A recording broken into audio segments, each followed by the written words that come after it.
பவுல் சொல்லுகிறார், உங்களை குறித்து நான் மேன்மையாக எண்ணுகிறேன். என்ன அர்த்தம்?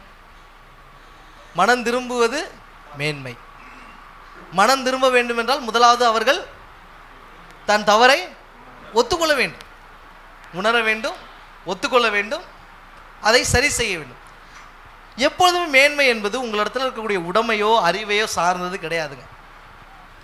மேன்மை என்பது உங்களுடைய பண்பை பொறுத்தது. பாருங்க, அவர்கிட்ட இந்த கார் வச்சிருக்காருங்க, அப்படி அல்ல விஷயம். அப்படி யாரும் அட்ரஸ் பண்ணவே மாட்டாங்க. மனுஷன் நல்ல மனுஷன், என்ன சொன்னாலும் அது தப்புனா ஒத்துக்குவாப்புல. அதுதாங்க விஷயமே இருக்குது. நாம் எதற்காக போராடுகிறோமோ அது ஆக்சுவலாக ரியாலிட்டி இல்லை. பவுல் என்ன சொல்றாரு? உங்களை குறித்து மேன்மையாக எண்ணுகிறேன்.